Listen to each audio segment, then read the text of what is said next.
Boa tarde. Está começando agora mais um Reitoria no Rádio, o seu programa, a sua ligação direta com a Reitoria da Universidade Federal de São Carlos.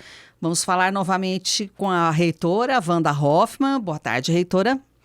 Boa tarde, Estela, e boa tarde a todos os ouvintes da Rádio Fiscar. Muito bem, meu nome é Estela Martins, nós estamos no terceiro programa. E queremos muito ouvir a sua opinião. Então, mande para cá, mande aqui para a Rádio Fiscar a sua sugestão de assunto para a gente levantar junto com a reitora, ou o seu questionamento, a sua pergunta para que a gente possa fazer para ela também e você receber a resposta diretamente da reitoria, ok? Hoje nós vamos falar, reitora, sobre o Conselho de Curadores, que é um conselho bastante especial para a senhora explicar para a gente o que ele faz, né? Qual é o papel dele. Teve uma reunião recentemente, né? Ele faz pelo menos uma reunião por ano, é isso? Eu queria que a senhora explicasse para a gente primeiro o que é o Conselho de Curadores. O Conselho de Curadores é o conselho da Fundação Universidade Federal de São Carlos. Nós somos uma fundação. Esse Conselho de Curadores, ele tem uma natureza estritamente fiscal.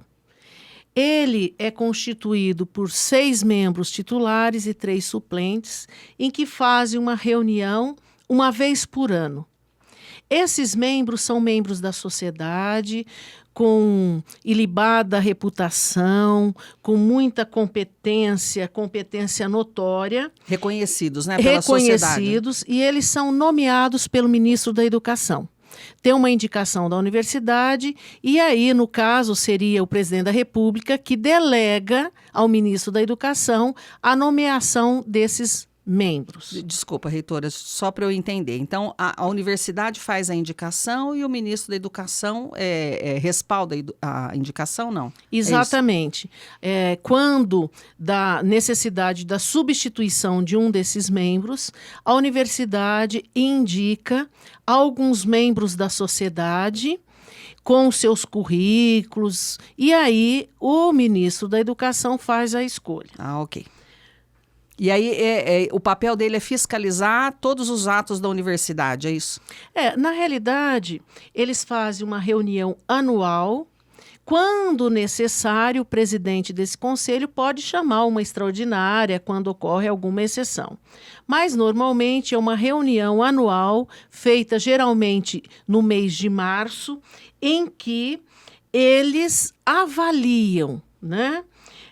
E emitem um parecer, que esse parecer ele é encaminhado aos diversos órgãos, né, necessários, tanto ao MEC quanto ao TCU, todos os órgãos envolvidos, em que ele faz um parecer sobre a tomada de contas, que é elaborado anualmente pela universidade, ou seja, todo o relatório das contas da universidade, o quanto que a universidade recebeu, onde que ela gastou, em que, e acompanhado do relatório das atividades da universidade durante o ano.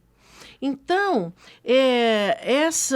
esses relatórios, tanto de gestão financeira, de atividades, ensino, pesquisa, extensão, administração, passa por esse conselho curador que faz um parecer, né, aprovando ou não, ou fazendo alguma ressalva, e depois a universidade, com esse parecer, encaminha aos órgãos competentes. E ele vai dizer, então, se o que era para ser feito foi feito, é isso? Essa fiscalização, como que se dá essa fiscalização? É o seguinte, a universidade ela tem um plano de desenvolvimento institucional. Esse plano é o pensar do futuro. E esse plano de desenvolvimento institucional é feito com toda a comunidade e aprovado pelo nosso Conselho Superior, que é o CONSUNE. Esse que a gente chama de PDI, Plano de Desenvolvimento Institucional, ele tem uma validade de 10 anos. Tá. E a todo ano, e agora o MEC passou a ser de 2 em 2 anos, de 4 em 4 anos, a gente faz um Plano de Desenvolvimento Institucional PDI-MEC, que é o de gestão. Esse PDI-MEC de gestão, eles têm que estar em harmonia com o PDI que a comunidade toda aprovou.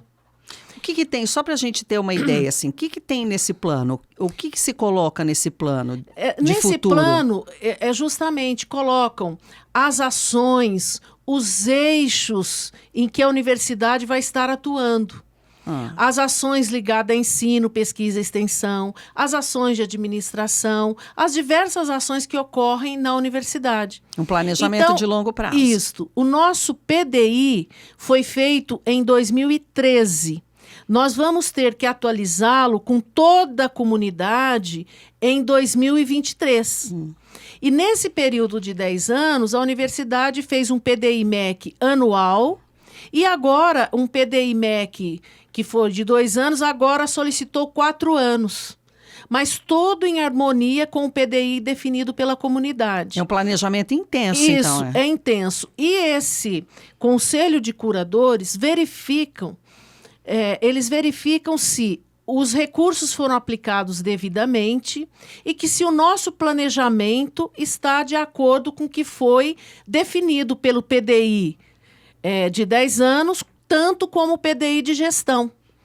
Então, tem essa avaliação se a universidade está seguindo o planejamento e se está efetivamente utilizando os seus recursos financeiros no que é proposto nesses planejamentos, proposto na nossa matriz orçamentária, que é aprovada pelo Congresso Nacional, que é a LOA, a nossa Lei de Orçamento Anual. A universidade tem isso bem definido onde ela deve aplicar esses recursos. Sai no Diário Oficial e a universidade tem que seguir exatamente o que é previsto. E esses conselheiros, eles podem dizer, olha, isso aqui estava errado ou não era para ter feito desse jeito. Eles têm esse papel de fiscalização, mas de apontamento também do que pode ser alterado. Ou que precisa ser alterado. Exatamente. Eles avaliam se foi feita uma aplicação adequada e eles têm toda uma liberdade de pedir esclarecimentos, de dar sugestões no andamento da universidade, porque são pessoas de uma competência muito grande. São pessoas que já atuaram em universidade, já atuaram na sociedade civil, já têm muita experiência e que podem estar fortalecendo todos esses processos internos da universidade e externos também. Fora do ar, a senhora me falou que um dos relatórios que foi apresentado para o Conselho tem mais de 300 páginas, é isso? O relatório de atividades são muitas atividades que ocorrem aqui na universidade. É um relatório com muito detalhamento. Agora, tem um relatório de gestão que a gente tem que seguir o modelo do TCU. Do Tribunal de Contas da União. Exatamente. Nesse modelo do Tribunal de Contas da União, ele vai de 50 a 80 páginas, onde estão exatamente os elementos que devem ser incluídos, em que o TCU solicita. Então, é uma síntese, vamos se dizer, desse outro relatório mais detalhado. Então, a universidade, ela tem, na realidade, um relatório mais síntese, de 50 a 80 páginas, e um relatório com todos os detalhes, que passam de 300 páginas, onde se tem todo o registro do que foi feito, como foi feito, o que foi gasto, quais os avanços que ocorreram. É muita coisa, né, reitora? Porque é um planejamento de 10 anos, planejamento atual, depois tem que fazer relatório para o MEC, relatório para os conselhos. É bastante coisa, né? Isso. Não pode sair, não tem ali uma margem de um jogo de cintura, digamos assim, pode sair um pouco para lá, um pouco para cá, tem que seguir ali no trilho. Na realidade, são relatórios que relatam a realidade que a universidade passou naquele ano. Então, todo ano, em março, nós temos esses 2 relatórios, que compreendem um relatório mais detalhado e um relatório síntese desse detalhado. E depois nós temos que encaminhar ao MEC, encaminhar ao Tribunal de Contas da União, temos que encaminhar a todos os órgãos competentes. A senhora acredita que esse trabalho todo, né, o fato da universidade também ser administrada por conselhos, né, existem reuniões de conselhos em todos os lugares, pelo que eu posso perceber. A senhora acredita que isso dê transparência à administração, à gestão da universidade? Eu acho que a universidade, a sua tomada de decisão é por colegiados. Isto mostra toda uma autonomia da comunidade em todos os seus níveis, desde o nível constitutivo, que são departamentos, coordenações de curso, tanto de graduação de pós, como os conselhos setoriais, que são os conselhos de centro, né? E os conselhos superiores. Então, essa forma de atuar com colegiados, com decisões coletivas, né, é muito importante para a universidade. E a universidade é o locus onde as decisões são tomadas de forma coletiva. Às vezes as pessoas até me encontram e falam: a reitora decidiu isso. A reitora executa o que os conselhos definem, desde o conselho base até o conselho superior. Então, o executivo, ele executa políticas, ele realiza ações definidas por esses colegiados. A decisão individual, por exemplo, de uma reitora é muito pequena. Na realidade, a reitora ela articula formas de como conduzir as decisões. Mas as decisões são tomadas pelos conselhos. Às vezes as pessoas falam: a reitora não liberou recurso para isso ou para aquilo. Não sou eu que faço isso. Quem faz isso é a matriz orçamentária, que tem uma legislação por trás e tem uma decisão de distribuição pelos conselhos, pelo Conselho de Administração e a seguir pelo Consune. Então, as pessoas podem participar, né? Elas têm como participar, né? Quem está nos ouvindo, por exemplo, um aluno ou um docente, um TA, se ele quiser participar, ele tem como fazer isso? Ele tem como fazer isso, porque esses conselhos têm representantes de categorias. Então, os alunos, por exemplo, no Conselho Superior, os alunos de graduação têm 6 alunos representantes. Pós-graduação tem 6 alunos. Os servidores TAs também têm representantes.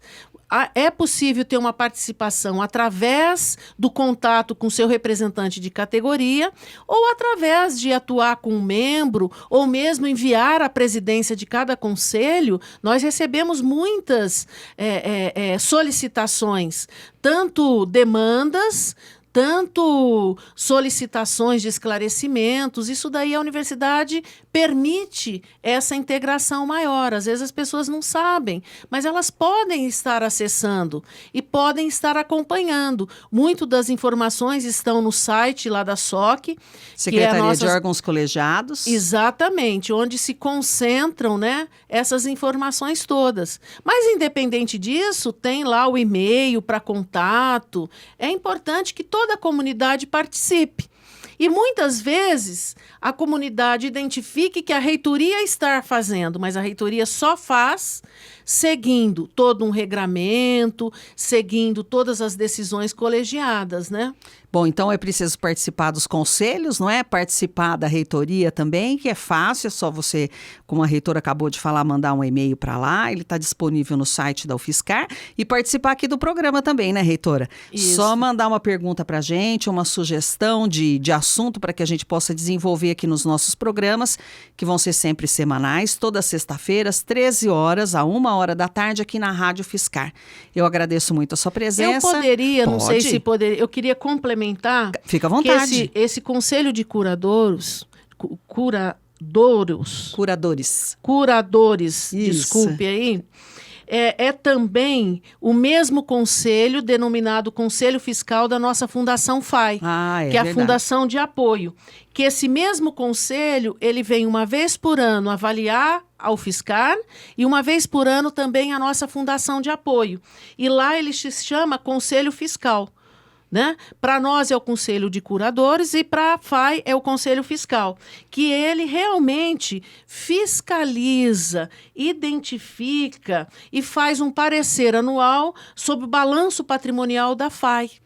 Faz toda uma avaliação da aplicação dos recursos, como que foi, dando nesse sentido uma transparência e uma uma segurança que as ações, tanto da UFSCar quanto da nossa fundação, está sendo vista, está sendo auditada por um grupo de pessoas da comunidade externa, como eu disse, libada competência e notória, e libada reputação e notória competência, para poder fazer esse tipo de averiguação, esse tipo de auditoria.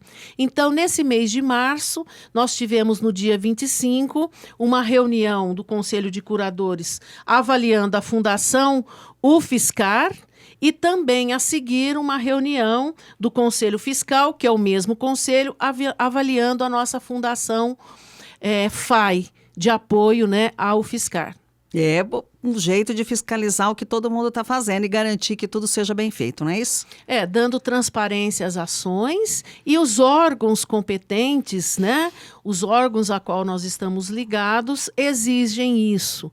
E a gente acha importante que uma vez por ano a gente responde às ações que nós realizamos, tanto na universidade como na FAI. Tá bem, muito obrigado. Mais alguma coisa? Não, tudo então, certo. Então tá joia. Muito obrigada, reitora, mais uma vez por sua presença. Muito obrigado a todos que estão nos ouvindo. E não se esqueçam de participar, mandando sua sugestão de tema para o nosso programa ou então sua pergunta para a reitora ou para qualquer um dos pró-reitores. Nós estamos de volta, então, na sexta-feira que vem, à 13h. Muito obrigado a todos. Na sexta-feira estou aqui para falar com vocês, responder suas demandas e fazer os devidos esclarecimentos. Muito bem. Boa tarde. Boa tarde.